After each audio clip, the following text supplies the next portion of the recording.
Today's video is selling shit. I suppose to some people it's just an advert, but it also might just be interesting because I got loads of cool shit that I'm going to sell, and I'm going to show you it all. Basically, I'm having a massive Stav-Tech cool shit I don't need, so I'm going to sell extravaganza, and that includes the MX5, which now, as much as I love it, is basically a rolling shell. Literally, like, I did that within 24 hours of that last video when I suddenly decided I should not finish it. But yeah, it's cool. I mean, I look at it now and it's like, oh, that's cool as fuck, but I can't have everything. I've not got that kind of time and money, and this is the most pointless one, unfortunately. How cool do they look? And these are two fully built, forged, fancy as fuck Volvo red blocks with two big turbos on, because, and I put inlets on it just because they look cool. You know, I'm going to sell them as bare engines. Obviously people are welcome to buy the other parts too, but it looks more impressive with turbos and shit attached, so I attached them. But yeah, let me show you all the things I have in no particular order. I'll start with these. These are M90 Getrag gearboxes for Volvo red blocks. Obviously the M90 is the strong one, because most Volvos come with the M46 and the M47, which are not particularly strong.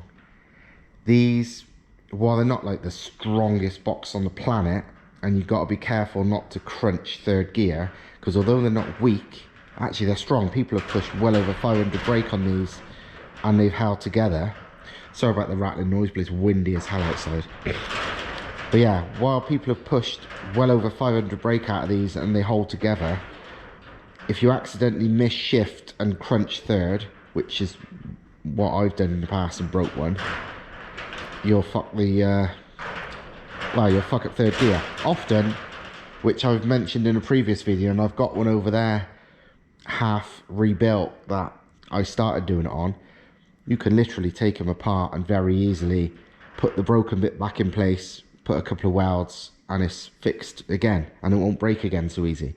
But that's besides the point. These are two spare Volvo red block M90s I had. Like I said, they're Getrag boxes, so they're proper make. They're pretty bloody light and pretty bloody compact. I mean, they went in the MX5 with no transmission tunnel modifications at all. It just straight in. But anyway, I got these. They're getting rare, they're getting sought after, but they still, you know, I'm not going to ask a lot of money for them.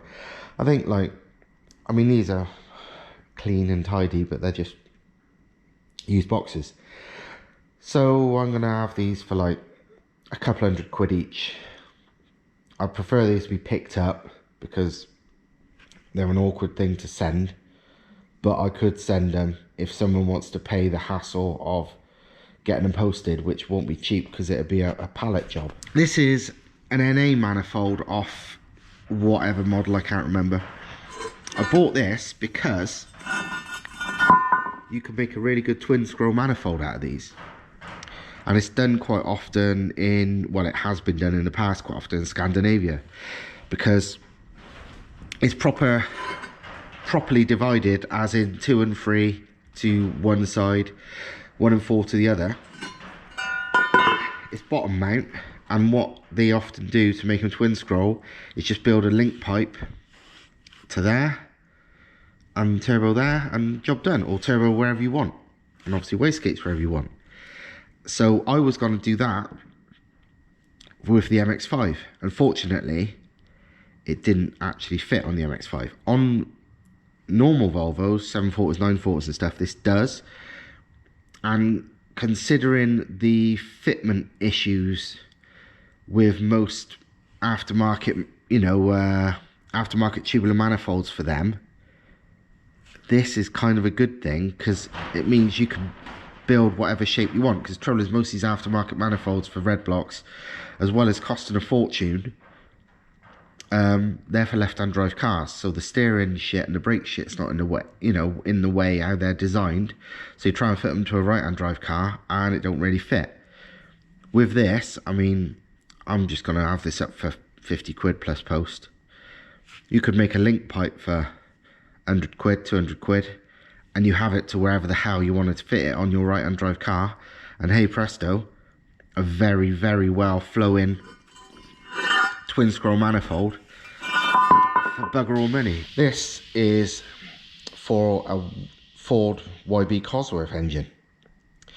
I got this because I was thinking of adapting it to another car, but whatever. What we have is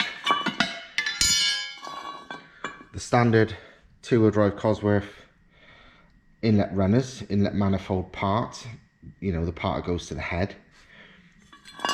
Because they were a Group A homologation special, the standard inlets are fucking good, hence they've got trumpets and everything as standard. They are proper. But instead of the standard plenum, I've got this, which is a reproduction of the Hart plenum, which is dual plenum, equal flow plenum, which I've proven to work amazingly on my Skyline, for example, and is how pretty much all serious race and rallycross turbo engine inlet manifold designs are. Like I said, it's a copy of the Brian Hart. Brian Hart originally designed these for Cosworths right back in the day, I think for rallycross engines. Brian Hart, by the way, is the guy, he's mostly known for building the crazy RS200 engines and the Formula 1 turbo engines in the 80s and stuff like that. But yes, this is a reproduction of that, and yes, a proper big power but equal flow plenum. And this here is a spacer, which some people use again for really big power to add a little bit more plenum volume. I mean, this alone is able to do serious power, but you see some of these crazy cars have the spacer too. So it basically is like so. This alone at the moment, they cost like 400 quid. This has never been used. This is just like, I mean, that's used and that's used, but the plenum is brand new. These alone are like 400 quid, 420 quid at the moment. But that whole lot, I would let go for 300 quid plus post, which is fucking cheap. This is Jazz Racing hardtop mounts for MX5. Basically, as standard, MX5 hardtops are held on by the original soft top clips, and yeah, basically it's okay. But if you want maximum sort of chassis rigidity, which really, hardtops really do help with that, you need these. And these basically hold it on solidly, proper bolt on. And yeah, this is the full kit. Well, it's more than the full kit. The Jazz ones, normally the side and the front ones, their sides, their fronts. But also, that's the rear ones, the ones that go on the sort of the boot. These are the rear ones. I modified these from how they are when you buy them by adding this bit here, because the original design, in my opinion, is fucking shit. It's not good at all. It doesn't, I don't know why they design them like that and not like that. That works 100 times better. And luckily, with some correct tube and a bit of welding and cutting, I made them like that, and it's way better. But yeah, this whole kit, I think it's normally about 80-90 quid for them and 30 quid for them. Obviously, it's been fitted but never used. But I don't bloody know. I'll probably ask about 60 odd quid plus delivery for that. Haha, this is pretty special. This is, if you can see, I don't know if you can see, but it's a Volvo Penta AQ171C, which is basically means it's a late spec. It's not an A or a B, it's a C. A late spec 2.5 litre 16 valve Volvo boat engine, but it's a Volvo red block, still a B230. It actually says B230 on the block, because they all do, but it's 16 valve, hence the valve cutouts. Although in America, for example, I think it's Yoshi Fab, all their aftermarket red block pistons are made with all 4 valve cutouts, whether you're using an 8 valve or a 16 valve head, because it's interchangeable. It just means you don't need all 4 cutouts, but you know, saves them making 2 completely separate sets of pistons. But anyway, by the by, this is a complete 2.5 litre bottom end, and it's fucking mint as well, like real super fresh. I couldn't believe it. Obviously I took it apart to inspect it, and then I kept it as a spare for my fully built one. But this is like nice, real good. As standard, which you'll probably seen in previous videos, because when I built the other 2.5, these come with a forged crankshaft from the factory, made by Bofors, who make, you know, the guns and artillery and stuff, Swedish manufacturer. The pistons are Marley, and the rods are just standard Volvo red block ones. The thing's nice, like very tidy, amazing base for something, and I'm gonna ask 500 quid for it. Plus obviously either you pick it up or I get it delivered with your, you know, you pay for that. That's probably way too cheap, because the last time I saw a 2.5 litre crank on its own for sale, that was 700 quid on its own. This is the whole lot. But also, I don't like putting things particularly expensive and hanging around for like the last fucking every last few quid. I just want things gone. So yeah, 500 quid for that, and do what you want with it. Sell it on and make a profit if you want, I don't care. Stealth turn signal indicator vents. Basically on the front bumper you've got where the indicator and sort of side lights, I think they are, normally fit on them. But as well as being ugly, they're a great place to allow airflow in. So there's various ways and aftermarket things that like make it a vent plus keep the indicator so it's legal. But most of them look a bit shit, to say the least, to be honest. And also, more often than not, don't let that much air through, because like they still need to keep the lights, so the lights still fill up most of it and there's just a little vent. But Jazz Performance make these, which are in my opinion the nicest ones, because A, they're the least noticeable, and B, they are by far the highest airflow. Again, never use these. These are like the stealth ones, so it's an LED for the side lights too, which looks cooler and is smaller. These are like 150 quid normally. They're plug and play. 100 quid for that. Oh, these are interesting. Well, they sort of are. If you're a, you know, Volvo red block geeky person. Basically, these are 2 more M90 boxes. But as you might be able to spot, they're not the same.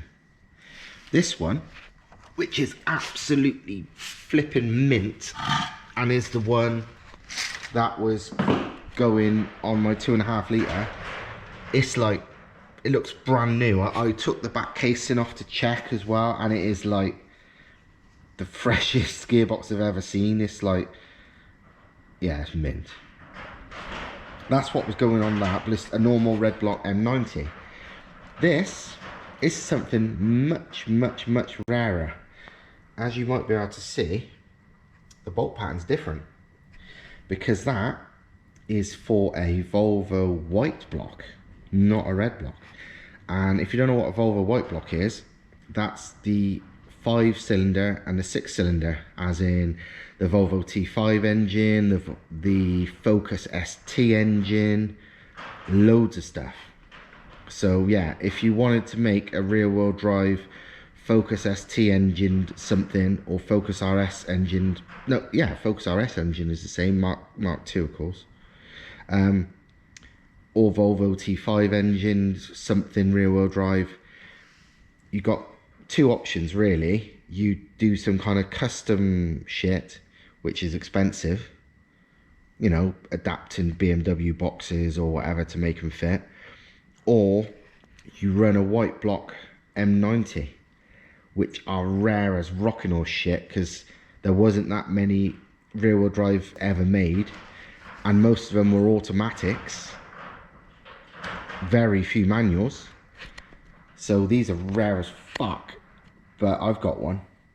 This might be worth way more. I honestly have no idea. I don't know what they sell for, because they're so fucking rare. You don't see them for sale. But this is absolutely mint, and this is rare as rockin' horse shit, and also, as you can probably see, is absolutely... I've not taken it apart, but compared to those which are still look quite good as used gearboxes go, this looks like fucking new. So 250 quid each for these, which is maybe too cheap, especially for that, and considering how mint that was, it probably is too cheap as well, but hey, that's how it is. This is a C-Flow gear pump, can pump oil and stuff, and these are bloody good for low mount and rear mount turbo setups. That's what I've used them for on both them Mercedes, and I've got a spare one. And in all honesty, I'm unlikely to do another low rear mount thing in a while. I've sort of been there, done that, and I can't think of another application I'm going to really need to anytime soon. So I might as well sell this. These are bloody good. They're fucking noisy, so don't pull it inside the car unless you want to go deaf. But they work very, very well, and they're reliable. I think they're about 100, 120 quid normally, but I'll probably put it on eBay for like 50, 60 quid. What else have we got? Oh yes, this Motec M4. Not even a normal M4, it's a proper M4 Pro, as in it's had all the upgrades, the Pro upgrades, which is anti-lag and traction control and all that. And as you can see by the sticker on the back, it's had the upgrade to wideband lambda as well. It's like everything, you know. M4's like, Motec's a proper motorsport ECU. It's very, very user friendly and easy to map. It's very, very reliable and accurate. It's old as fuck, but it's better than 99% of new bloody ECUs. Comes with the plug, so you can base your thing off there. That is the lead, so you can plug it into your old school laptop with a serial port to do the mapping. Like I said, it's got traction control, proper motorsport traction control, not like bullshit traction control. Proper rally anti-lag, proper wideband lambda. It's serious, it's for 4 cylinders only, but it's really fucking good. Now I want 400 quid for that. I tell you what, I've got some quite random but cool things here. I've got this, a genuine Volvo Penta badge, plate, whatever you want to call it. This is actually meant to be for a Volvo Penta static generator, like a fucking gigantic one. But I saw them for sale and they're cool as fuck, so I bought 2 of them, but I've used one and not the other, so I don't know what I'll ask for that. 25 quid or something, don't know. Also got these very cheesy but comedy Volvo harness pads, which I'll probably chuck up on eBay for, I don't know, 5 or something. And also these, which are cool. Powered by Volvo Penta stickers. As you can tell, they were going on the MX5. I don't know what these are. I don't know what they cost me, probably a few quid each, but I'll put them on eBay as well. Right then, got the manifolds and turbos off, so the next part of this video, might as well show you the manifolds first. So, we have a ported, both on the inlet side and the outlet side, fifth injector, which is good because you can easily add extra fuel. Basically, this is one of the earlier ones where I had a cold start injector. Later ones didn't have that, but that can be used for extra fuel if you want, or methanol or whatever. So it's bloody handy. Don't have to use it, whatever, but you can. But yeah, I've ported these, so basically best you can get out of them. To be fair, the Group A rally cars ran these at over 400 horsepower, so I think 450 tops. So they're not bad. They're certainly not as good as an aftermarket manifold, and a modified K-Jet manifold is better, supposedly. But, you know, these are capable, definitely. It's rare an inlet is the true restriction of a car. But yeah, if someone wanted this, 50 quid, no point me selling it for less, because, well, a lot of effort for nothing. This is a heavily ported, and ported bloody good. I mean, most of these ported manifolds are fucking shit. They've just done a bit, they just had no understanding of how airflow works. But trust me when I say this is ported good. Good. Not just on the outlet, or on the inlets, but properly there. Like, properly. Not just taken out to a T3 flange and all that. Like, it is a different manifold altogether. I mean, the actual, you know, where the airflow is wildly different to standard. And all the short side stuff especially, people just do a half-assed job and oh yeah, it's ported, and yeah, it's probably better than standard, but it's not fucking great. But these manifolds can make massive power. People have made like 600 odd brake at least. I think the most I've heard of was over 700 on one of these manifolds, with obviously a link pipe and external gate and a massive turbo. But yeah, they can be modified to make some serious power, and this one I've proper gone to town on. And I was, yeah, this was what was going on the 2.5 litre engine, and it's serious. And yeah, no cracks or anything, no nothing. It's fucking good. I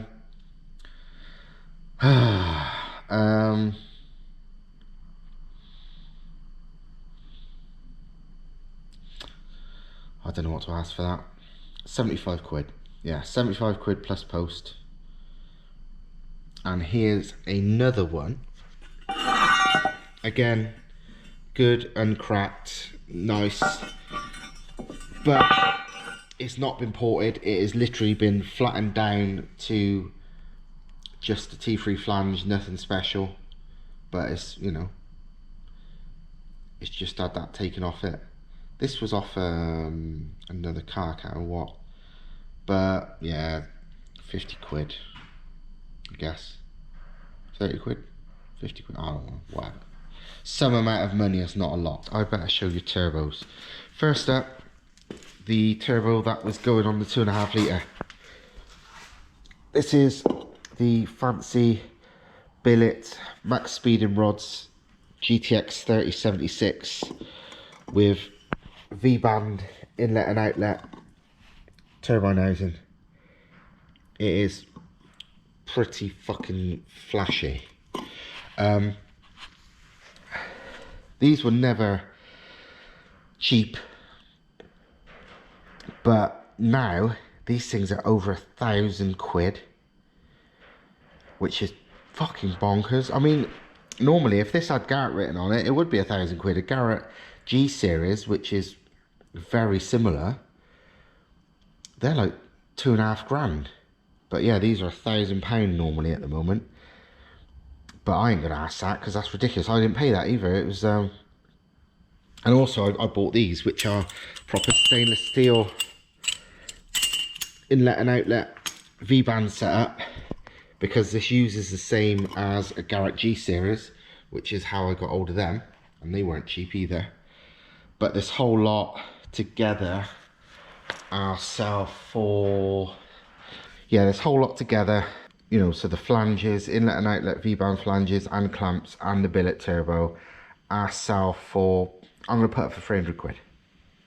So yeah, probably the best damn turbo you're going to get for 300 quid. But hey, these are all genuine Garrett turbos. None of them have been used. And yeah, I think I've got a few of these three, and that one VMT one there I've only got one of, but they're genuine Garrett GT series turbos. Basically, I'll show you them one at a time. They're already on my eBay. This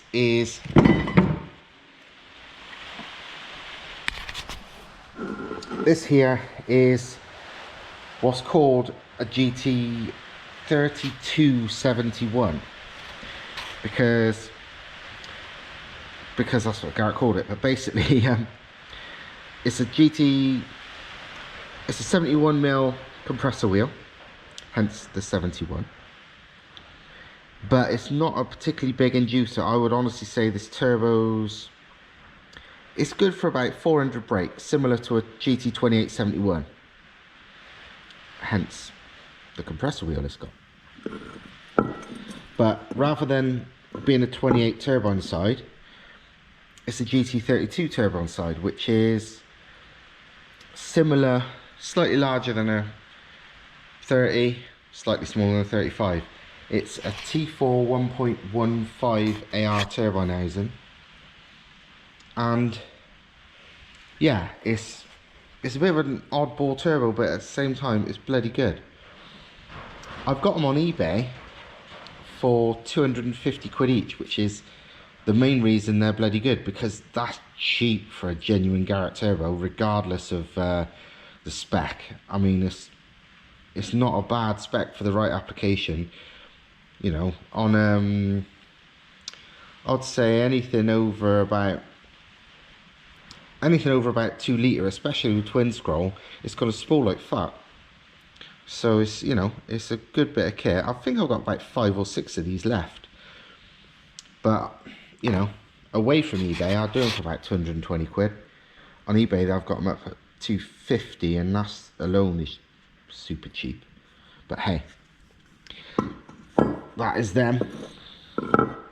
And yeah, I got like 6 of them. They'd be cool on like a small V6, or well, a medium sized V6, or a fairly small V8, because they'd still look like fuck and make some proper power, and they're cheap. This is cool as fuck. It's a GT 3576, and it looks amazing, and it is amazing.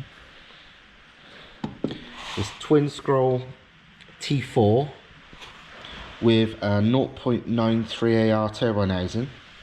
It's oil and water cooled, and most interestingly, it's twin internal gate. So unlike most internal gate twin scroll turbos where the internal gate comes off only one of the scrolls, so it's not much good for petrol applications, this has got 2 internal gates, so it flows fucking well.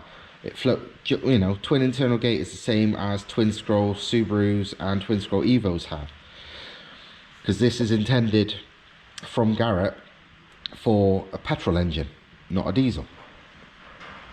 So it's a proper bit of kit.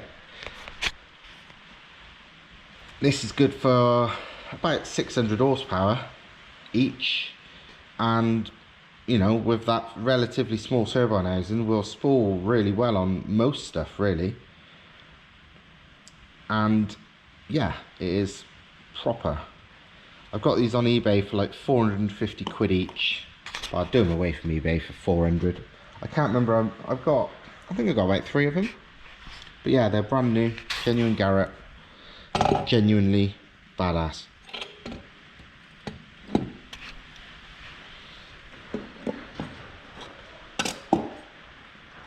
Next up is these. I had some of these which were, and this is really annoying, I had some of these which were Garrett GT3071s, and they looked identical to this, and I sold a few, all but one of them. And then the guy I sold one to, the last one, got back to me and was like, this isn't a GT3071. I was like, hey, what are you on about? It is. And I even shown him the pictures I took of me measuring it with the calipers, and you know, it is 100% GT3071 spec wheels, and an identical looking turbo, same ARs on the housings, everything. And then he showed me pictures of the one he measured, and it was not a GT3071, it was basically a GT3576. Slightly smaller compressor inducer than that one, but basically a 500 brake 3076, but it looked identical. So he sent it back and I had to give him the money back, and I, obviously, I'm not a dickhead, and I checked the other one I had left, and again, that one looked identical, but it was another 3576. So I've got 2 of these, which are GT3576s, and they are twin scroll T3, non-wastegated. They are 1.04 AR turbine housing, T3 twin scroll, proper GT series 50. They're basically wheel spec 10 blade GT series turbine wheel. They are basically exactly the same as HX35s in wheel sizes. They are 54mm inducer, 76mm exducer. So me saying 500 brake might be a understatement, because people have pushed 600 from HX35s with the same wheel specs, and it's the same turbine wheel specs and everything. And again, I've got these on eBay at 450 a pop, but away from eBay I'd do it for 400. But for anything what you was considering an HX35 for, this would be exactly the same, but a Garrett and a bit cheaper. Last but not least is this, which is like a super cool turbo that has annoyingly got fucking weird flanges for the compressor outlet and the turbine inlet, which makes it harder to sell than it probably should. It's a VNT, as in variable geometry. This is the arm that moves the VNT. It's a GT2563, in fact. So it's got a fair sized compressor wheel and a fairly small quick spool turbine side and VNT, so it spools even faster. I think the AR on the turbine is, let me see, 0.74. It's got a very cool turbine wheel design as well. But yeah, VNT, so obviously when it's closed the AR is absolutely tiny. But yeah, 63mm exducer compressor wheel. This turbo is good for, I would say, at least 350 brake on the right application, maybe a touch more. So it's a good one for VNT, because normally they're either tiny and good for only, you know, 250 tops, or they're fucking gigantic, you know, like 500 plus horsepower ones, whereas this is that nice middle ground, 350. It might do a touch more considering the wheel size, but yeah, it's a bloody good VNT turbo. I've got it up on eBay for 400 quid. I would take like 350 or so away from eBay. I know someone would have bit my hand off already if it was a normal bloody flanges, but it's like a 2-bolt outlet there, and like a sideways T3, well, like a T3 turned 90 degrees, which is annoying, on the turbine inlet. So yeah, the built engines. That's a 2.5 litre, that's a 2 litre. They're both mega spec, both similar spec. As you probably know from my previous videos, the 2 litres are insanely strong. In my opinion, stronger than the 2.3 litres. So what they lack in capacity, they more than make up in being able to handle fucking shitloads of boost. And in my opinion, can probably make at least the same, if not more power than the 2.3s with reliability. I mean, it's on, you know, on stock internals, these things are monsters. I ran over 30 psi boost for about a year at 1.37 psi on stock internals, and it had no problem. And that was on a worn out as fuck engine. Well, stock internals, stock bottom end, top end wasn't stock, not by a long shot. But now they've been built. This is a 2.5 litre, which is obviously like the dream engine, because this is going to make mental torque as well as handle some serious power. So yeah, this is a super late spec 250A block. So after the AQ151 blocks, after there was AQ151A, B and C. C is like a late block, but after that they started calling them 250s, and you know, the real late ones. And this is a 250A. 250 is 2.5. It says just there, Volvo Penta 250A. They all say 230 because they are basically, you know, standard 230 blocks, just the internals are different. It's because it's a super late spec, it's got oil squirters. In fact, they're both squirter blocks. It's the much stronger block. You can tell the differences. I've done a previous video where I've done the comparison, but these blocks are beefier. Not as beefy as these, because the 2 litres are basically the same external block, but a tiny bore in comparison. These are the same bore as B230s, just slightly longer stroke. The Penta ones have got a slightly better oil pump than normal Volvo Red Blocks 2, which is a nice bonus. And obviously this has got that. This has got a forged steel crankshaft, a 2.5 crankshaft built by Bofors. Bofors is the arms manufacturer in Sweden. They make guns, cannons and stuff like that, but they are basically anything made amazingly of metal. They're the ones. And yeah, they made this crankshaft and it's a fucking work of art. Again, you can see it in other videos. It's got H-beam rods, and they're you know, Chinese rods, but they're proven at over 800 horsepower on these. You know, most if not all the big power Scandinavian cars run the same rods, and many of them at big power. It's got Marley pistons, which are the standard AQ151 Marley pistons, but you know, as you might have seen in previous videos, I checked them out and they are serious bits of kit and seriously strong. I mean, again, stock Volvo NA pistons, Volvo Red Block ones, have been proven at over 900 horsepower. It's quite common in Scandinavia to run even the NA pistons, which aren't even as good as the turbo ones, but they're like more widely available because there's more NA cars than turbo cars. They've run them at like 900 plus horsepower with no problem. Volvo Red Block pistons are solid. If you're breaking them, it's a tuning problem, not a fucking strength problem, trust me. I have modified this 530 head with the squish pads removed in the combustion chambers and so on. And with the enlarged combustion chambers, I worked out the compression on this is down to around about 8.4. I will check and I'll put it in the listing.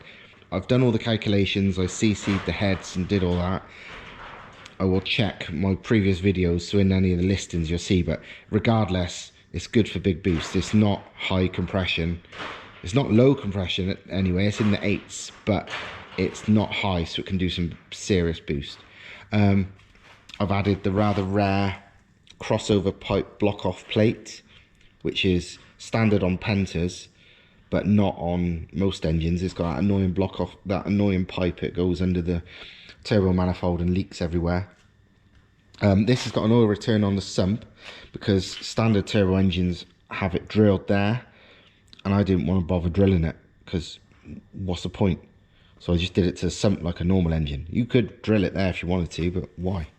The head has been heavily ported on both the inlet and the exhaust side.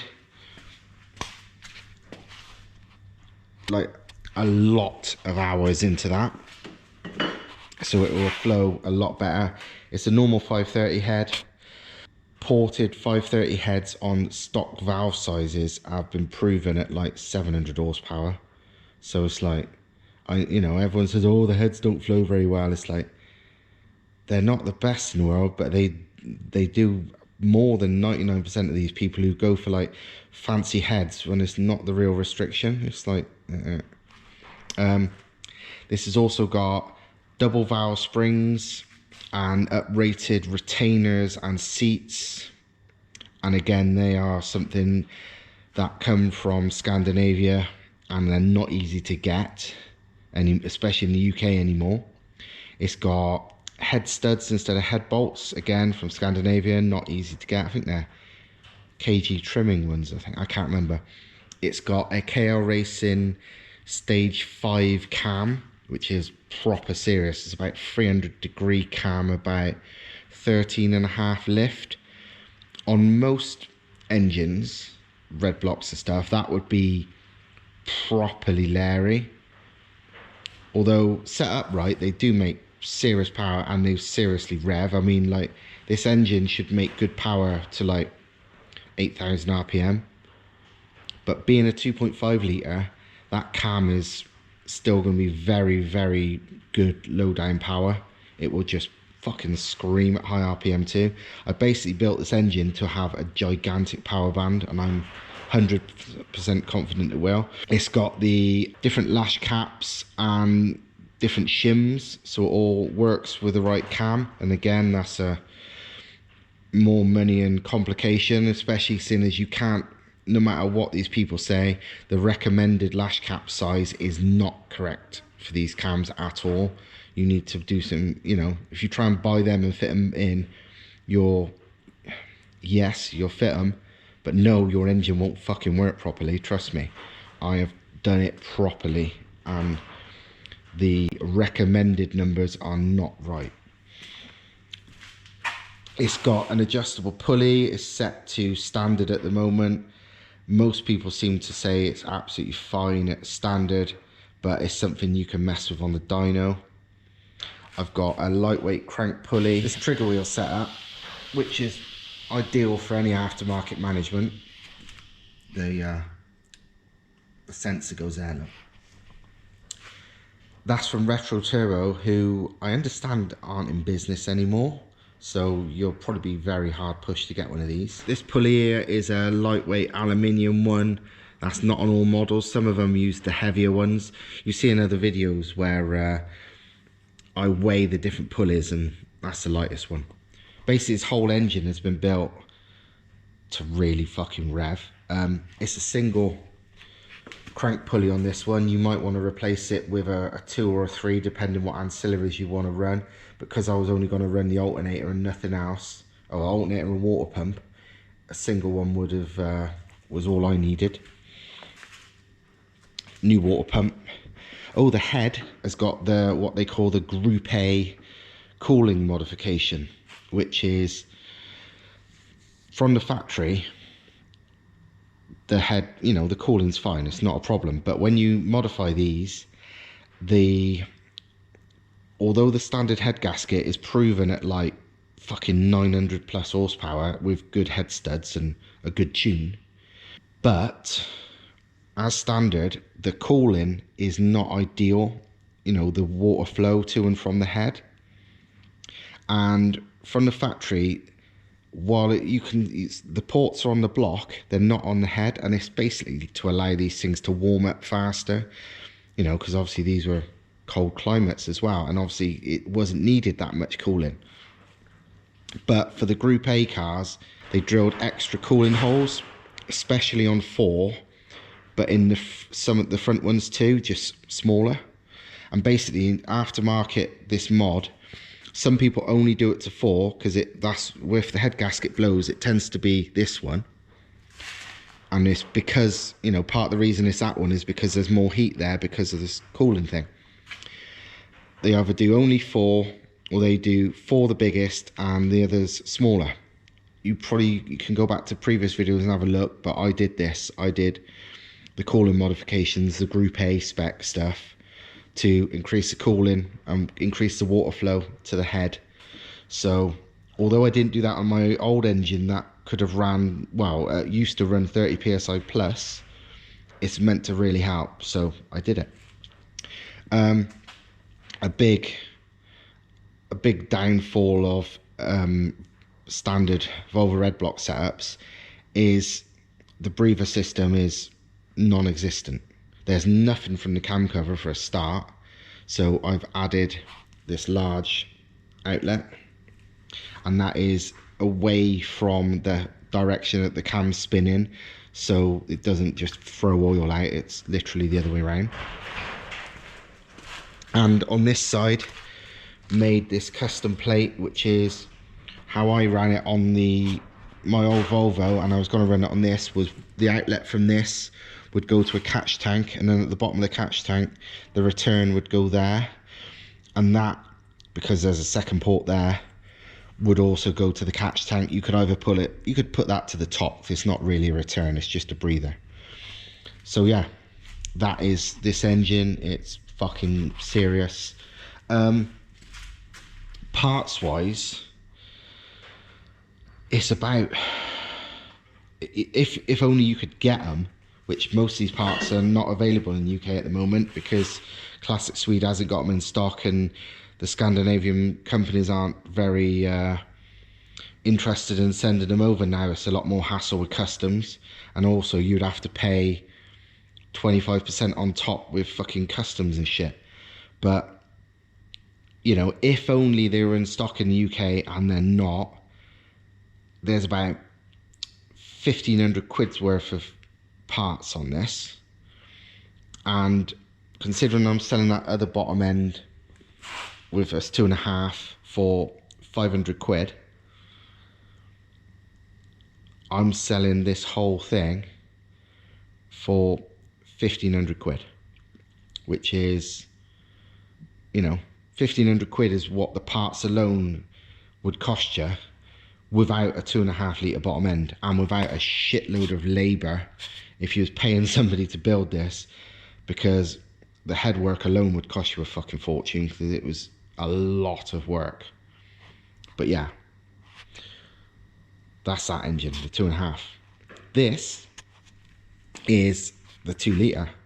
The 2 litre is almost the same spec as this, but not quite, but still capable of massive power and massive boost and big revs. Top end is, again, heavily ported head, a 530 head, standard size valves. It's got a KL Racing Stage 3 camshaft, which for a 2 litre is Larry still. It's gonna, you know, this thing will rev out to 7.5 easily all day long. It's got double valve springs again. It's got ARP head studs. It's got uprated retainers. It's got the lash caps. It's got the correct shims on top of the buckets. It's serious, the head.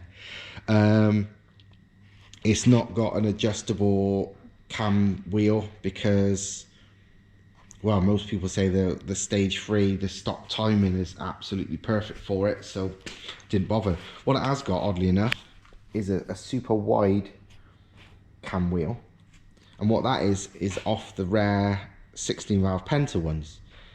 And I fitted it partly because it's light and it's cool, and also because for some reason, there is a reason, I don't know, red blocks sometimes have a habit of making the cam belt go closer to the front, although I've never seen one ever come off. A wider one just prevents that. Brand new water pump again, they both have. This has got a lightweight crank pulley, but this is standard 3 rib. It's got the trigger wheel set up again, which again, like I said, isn't available. It's got the H-beam rods, but with the standard Volvo 2 litre and 2.3 litre crank. Standard pistons, but because of the modified head, well, standard turbo pistons, and because of the modified combustion chambers on this one, it puts the compression down to 7.5 to 1, which is the same as what I ran on my Volvo 940, you know, which ran 30 psi plus all day long and was an absolute weapon, as the videos would have shown you. They've both got the rear distributor area blanked off, which is nice because that awful standard rear distributor thing's crap. They're blanked off because you've got the trigger wheel set up now to run proper management. Again, this has got the breather outlet added to the cam cover.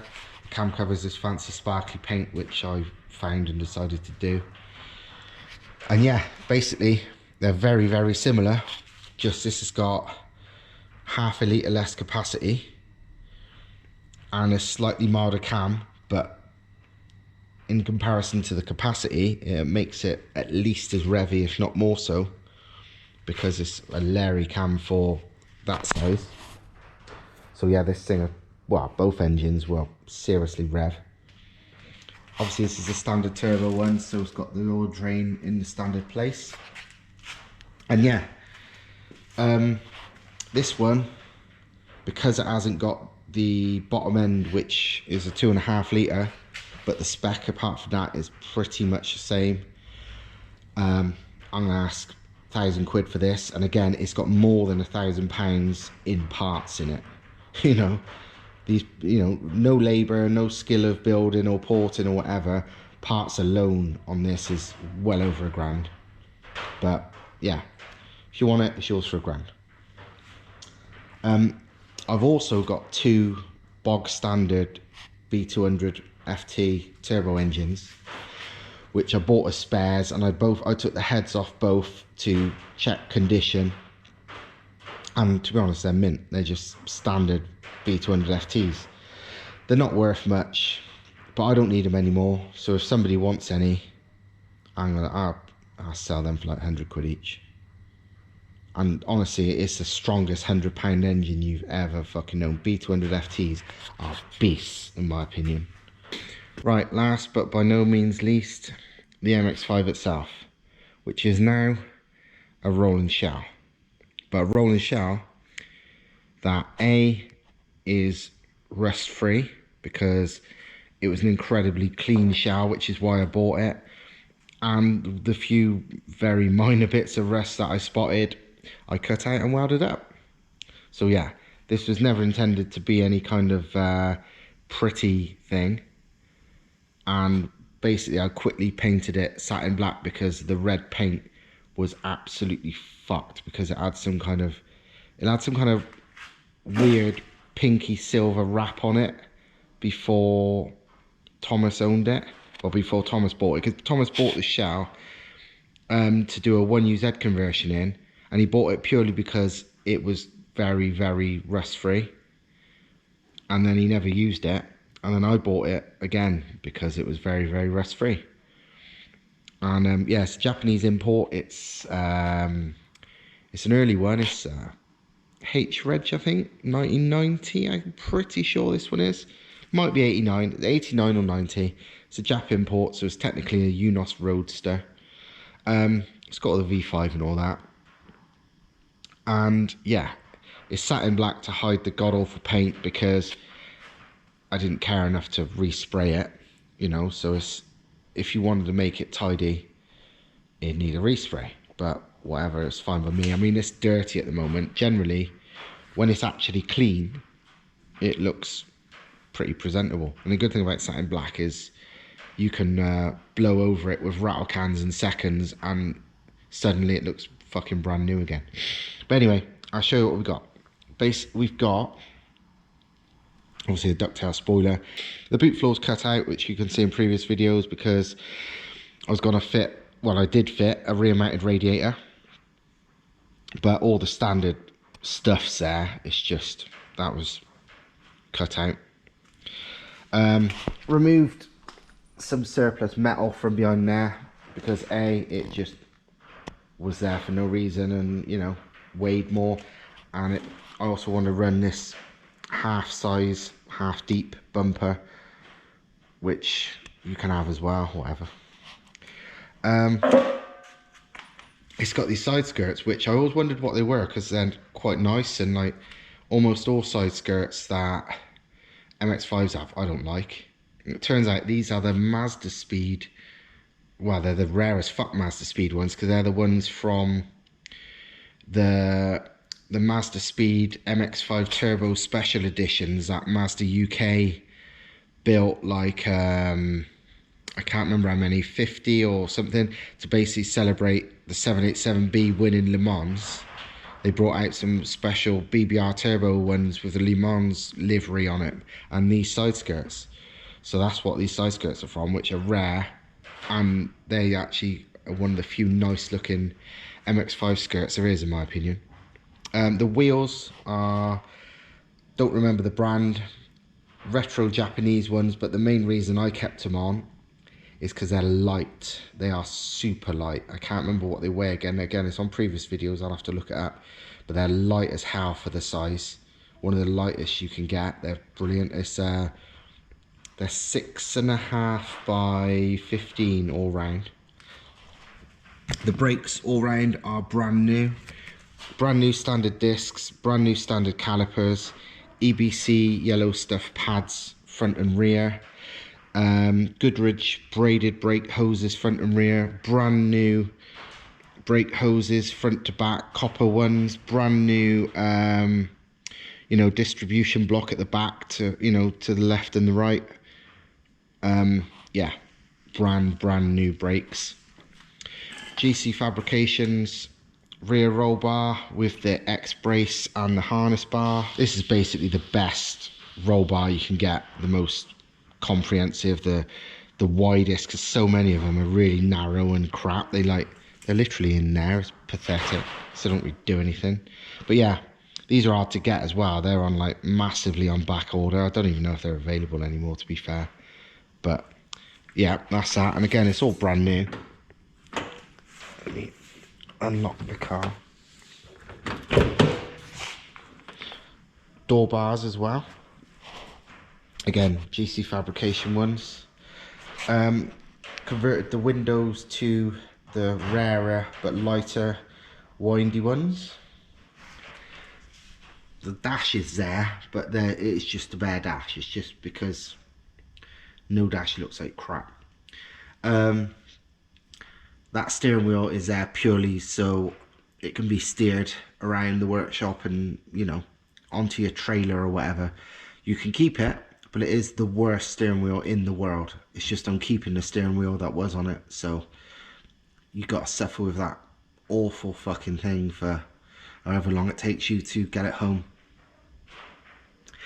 Interior, again, totally stripped, but totally fucking solid, as you would have maybe seen in previous videos. And what you can possibly see here is I modified the transmission tunnel and the floor pan massively so you can fit decent seats in it, because that's the thing with MX5s, because they're narrow, they're far narrower than a MR2, for example. You can't get good seats in them.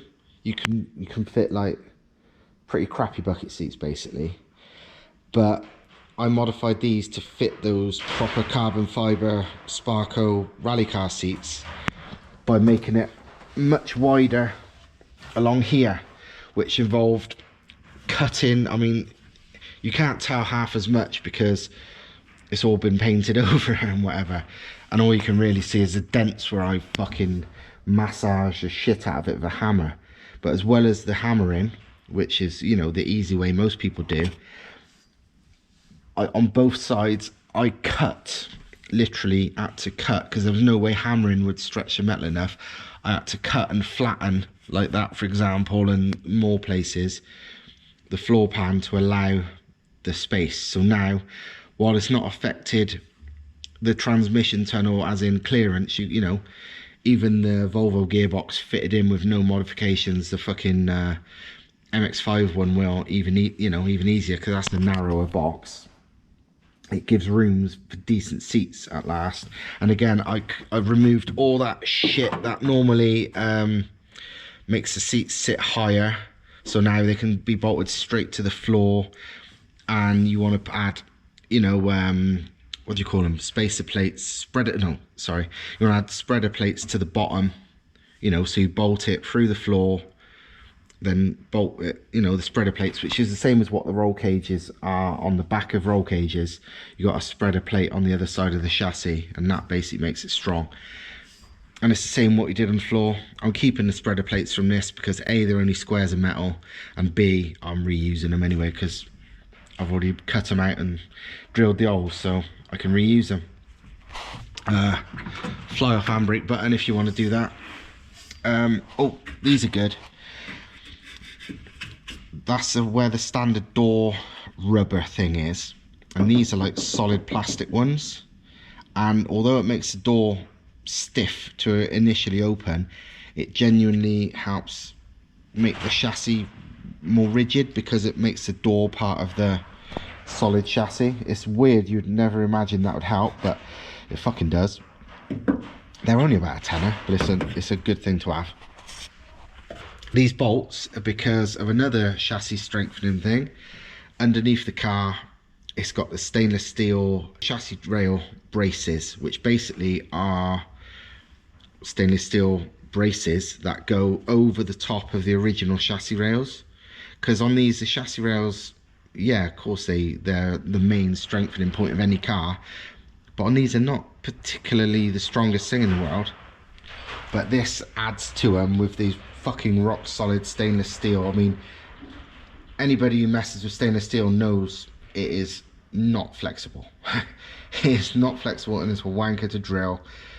But these are like this thick stainless steel thing. It goes all over the original chassis rails and very noticeably increases chassis stiffness. So yeah, as you can probably see so far, I've not fucked about when it comes to making it a sort of solid, lightweight go-kart. Oh, I changed the mirrors to these because the original mirrors are fucking ugly, and these are cool. They're from, like, I can't remember where they're from, but they are quite rare and quite cool. I like them a lot. They're from Thailand or somewhere, I'm not sure. Under the bonnet, nothing much. Standard subframe, still with the standard engine mounts if you wanted to put a standard MX5 engine in it, but also you could remove these in seconds if you wanted to. Custom mounts, so you can directly fit a Volvo red block. So yeah, you can fit the standard engine, you can fit a Volvo red block engine, you can fit something else entirely. No modifications done to the actual chassis because there's no need to. Volvo red block goes straight in. Again, new brake lines all round. This is actually the clutch line. It's there at the moment because I'd not finished making it, but it went down to the hydraulic clutch, which is there on a Volvo. Steering is the standard power steering rack, depowered, but not depowered in a crap way. I completely dismantled it, removed all the seals, all the stuff, welded up the weird flexi bit in there and so on. So it's a lot lighter than a normal depowered rack, but it's still got the fast steering of a power steering. So basically it's like a non-power quick rack. It's proper. So obviously I welded up all the fittings. Like I said, I removed the seals and whatever on the inside because it's not power anymore. It's just full of grease instead, like a normal rack, and it's proper. It's got, you can't see them, but it's got modified hubs which are for two reasons. Well, these hubs are because they're real good ones done by my friend Kev Lee, and they're like, I've had them on a few of my MX5s, and they're probably my favourite mod you can do to an MX5. They give a lot more lock, like a lot of these modified knuckles for drifting, but they also make the steering a lot more responsive and a lot faster, and they give great caster and everything. It basically makes the handling feel absolutely fucking superb at the front. Makes some extra go-karty. It's honestly brilliant. I can't even explain it, because it's something you can't explain without experiencing it. It's just, they are fucking brilliant. It's got a brake master cylinder brace, but a good one like that. Basically, because they're just lightweight little cars, the brake master cylinder isn't mounted super, you know, if you stamp on the brakes, it flexes a bit. So a brake master cylinder brace on MX5s is a common upgrade to give better, you know, pedal feel when you're really stamping on it. But most of them are a bit shit. They like bolt to there and it just pushes on that. But that's like a proper bolted to there, bolted to the chassis, like a fucking roll cage. It's really good. It's the best ones. I don't even know where you get them from anymore. I can't remember. But they're not the common one, but they are the best one in my opinion. No lights and stuff like that, because I'm selling all that separately, which you'd have seen in the video. Poly bushes all round, brand new. Same as everything's brand new. Every single poly bush, steering rack, but you know, steering rack mounts, anti-roll bar mounts, every suspension, the rear diff and rear subframe and all that, everything is poly bushed. The whole fucking, every single bush. I mean, Christ, even these engine mounts is poly bushed. All poly bushed, which, you know, it's probably about 250 quid's worth of bushes for the lot of it. But you ever tried fitting poly bushes, especially to a car like this where it's got millions of them? It's a big job, and if you're paying somebody to do it, oh, I dread to think what they would charge, because, yeah, what do garages charge? 50 quid an hour? Welcome to paying probably at least £500 in labour, probably more. It's not a small job. You have to take off every suspension part, burn out the old bushes, or press them out with a press. Either way, it's a fucking mission, and get all the new ones in, and then put it all back together. As you can probably see, I had the front and rear suspension and subframe and everything off. I wire wheeled everything, got all the surface rust off, and I've repainted it in, I think, black hammerite, something heavy duty black paint anyway. It's not coming off easy. It's not just a little spray can job. It is decent heavy duty paint that'll last a long time. It can be removed if you didn't want it, and you wouldn't need it if you was putting a standard MX5 engine in it. But there is a gearbox cross member there which suits Volvo red blocks and the M90 gearbox. It basically, the M90 gearbox standard gearbox mount sits perfectly on that. That mount isn't fully finished yet. It's welded on there, but it's only welded temporarily so we could get it all right, and then it would have been fully welded. So you could either keep that or remove that. Entirely up to you. And the suspension is brand new coilovers. They are max speeding rods ones, which is like people, oh, crappy Chinese coilovers. But they're not like the cheapo max speeding rods ones, or even normal cheapo ones. I've ran cheapo coilovers on MX5s for years on drift days, and believe me, they are not what hold you back. You can use coilovers all you like to explain why you're slow or crap at drifting, but it's not what's holding you back. No fucking way. Because, you know, I was often, well, always nearly, faster than cars with way more power and way fancier suspension with these dog shit £200 coilovers. But these are not the lowest level coilovers. These are top adjustable, front and rear. They're not, because all the ones I've ever ran before are just non-adjustable. Just, they're height adjustable, that's it. These are damping adjustable. They're blatantly way better made than the others, with proper aluminium top hats and stuff, rather than having to reuse the standard ones. And the build quality is a million times better. I think these are like 400 quid a set, whereas all the ones I've used in the past, and even the lowest level max speeding ones, are like the non-adjustables, they're like 200 quid a set. So yeah, these aren't fucking, you know, race car stuff, but they are not crap at all. They're very nicely made. If you want to go back to previous videos, you can see me like showing you them in detail. Apologies for the noise, but it's blowing a fucking gale still outside and raining like hell. So yeah, this is what it is. The base for one hell of a fucking, I don't know, road car, drift car, track car. It was built to do everything. It's like, and you know, I built this for me, so trust me when I say it's fucking good. And if it weren't for that, making this a bit pointless, well, totally pointless, I'd be keeping this because it's fucking ace. And I've had like 6 MX5s, so I know exactly what they're like, and they're brilliant cars. And this is the best one I've had in condition wise by far, and it's by far the best spec overall. But you know, and if money and time wasn't an issue, if I was just some rich geezer, it could money wasn't an issue and I could pay somebody to do it, fuck yeah, I'd keep this car.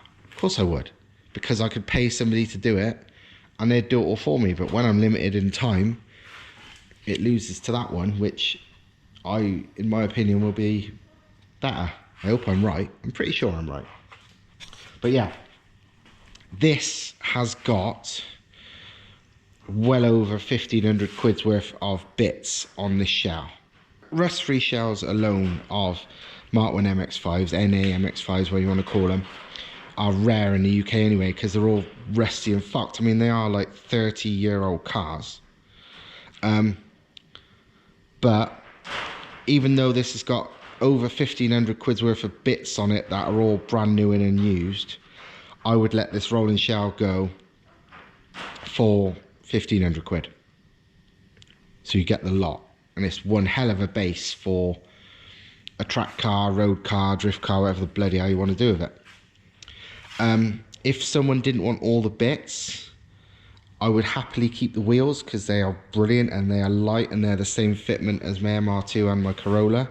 So I happily take a couple hundred quid off and I keep the wheels. You'll have to bring your own wheels to get you know, to roll it away. But if you bring your own wheels, you can have it for 1,300 quid. If you didn't want the roll bar and the door bars, I can take them off as well, which would knock it down to about a grand, 900 quid, because you know, these alone are worth quite a lot of money. I could probably sell them on separately for more, because I'm basically doing a deal, like a cheap deal of it all together, just because it makes my life easier, as in it can just be gone and I don't have to dismantle it anymore. But it's up to you. I can happily do a deal where, you know, I keep the wheels, I keep the roll bar, or I keep one or the other. And yeah, you can have it for less. Anything else I could remove would make it non-rolling, so it's not worth it. So while I will happily sell the coilovers, the master cylinder brace, everything separately, I would only be able to do that once I've stripped it down to a bare non-rolling shell. And when it gets to that level, unless somebody could literally carry it to their trailer and take it away as soon as I'd done that, I would probably just chop this thing to pieces, just so, or just let the scrap man drag it away. Because yes, I expect the shell is worth some money, but if you want it, fucking buy it off me with or without the wheels and sell what you don't want maybe. But I'm not going to sell it with, you know, more removed than the wheels and the roll bar, because I won't be able to move it then. So yeah, you're basically getting a free shell along with a load of parts for less than what you'd be able to buy them for. If nobody wants to buy this rolling shell, it doesn't really bother me too much, although it's a shame. And like I said, I would just take off the front and rear suspension, remove all the bits that's valuable to make it literally a bare shell, and call our scrap guy, and he can have it for free and weigh the fucking thing in. So yeah, obviously this comes with front and rear bumpers. It's also got a welded 1.8 diff and shafts, so the stronger diff and stronger shafts. It's a 4.1 ratio rear diff, and yeah, that is this car. So it's 1,500 quid as you see it, a bit less without, you know, roll bar and wheels and stuff if you don't want them, but beyond that, you know, I can't sell it for any less without taking stuff off, and then it won't roll. So you know, if it don't sell with those two removed or complete, then I'm going to strip it to nothing, and then it's a complete waste of a fucking rust-free MX5 shell, which is rare as rock and all shit. But there's no way I would like hold it for anybody. In that case, it would just be like, it's going ASAP, because nobody's going to be able to easily fucking pick it up unless it's rolling anyway. So it'd literally be a job of scrapyard. Maybe chop it to pieces here with a fucking cutter, which is maybe the easiest way of getting it, but whatever. So yeah, that's this video done. Long old video. I will get everything listed on eBay and stuff like that in the coming days, but that's going to take a while. I'll put a link in the description to my eBay and to my social media stuff if you want to get hold of me to buy something quickly before it goes on eBay or before any other vultures step in, because obviously it's first come first served. I'm not holding nothing for nobody. I'm not taking a fucking deposit to hold it for ages. It's literally like, I want stuff gone. I've got no patience for that. You know, I want the room. I want the Corolla to come in here, because, you know, if I don't like to sell this car, like, so if I am, I need it for a fucking good reason, and that reason is a Corolla. So yeah, this is all going. So I'll put links in the description so you can get hold of me if you want to, if you're seriously interested in buying stuff. You've seen the prices and the details now, so you don't have to ask stupid fucking questions. Yes, I will ship anything anywhere if you can pay for it, but obviously things are fucking expensive when they're big if you want to ship stuff abroad. So unless you're willing to pay probably hundreds of pounds, because that's what things cost if you're sending stuff on pallets, then, you know, don't even think about it. But yes, I will if somebody's paying for it. Because obviously it's a ball ache for me, so I'm not going to do some fucking super deal. But yeah, I can put stuff on a pallet and get it fucking sent if need be. And yeah, I think that is it. And like I said, I'm going to get stuff on eBay as soon as I can. But for now, you know, give me a chance. But you can buy it first, and you can buy it cheaper away from eBay anyway. I'm going to put things on eBay at probably 10% more than the prices I've said, because obviously eBay fees. So, you know, if you're buying off eBay, you're going to pay in more. So simple as that. Yeah, the next, probably tomorrow now, because it's quite late, I'll be taking all the photos of everything to list on eBay. But first, I'm going to get this video uploaded. So, video uploaded first, then pictures, then eBay, then it's all for sale. And be quick, because if you snooze, you lose. People always ask me, oh, how'd you get these good deals? How'd you buy this? How'd you buy that? Oh, I can't believe, you know, I missed out on that and all that. You know why I get it? Because if I see something for sale I fucking go and buy it. I don't and ask 100 questions, because then you lose out. I've lost out on some great cars and great stuff because I was a fanny about it and sort of, oh, I don't know if I should, and then it was too late. If you need something, fucking get off your ass and get it.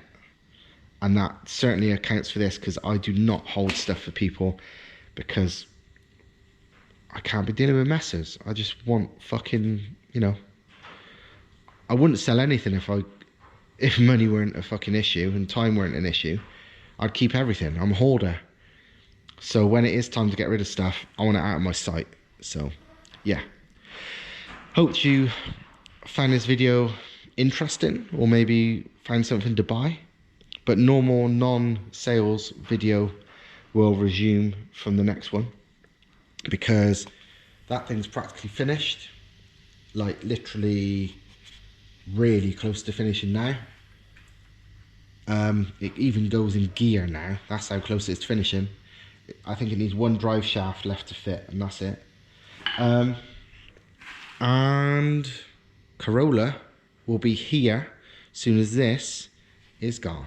So if someone wants to see the Corolla get worked on, help me get rid of this. See you next time.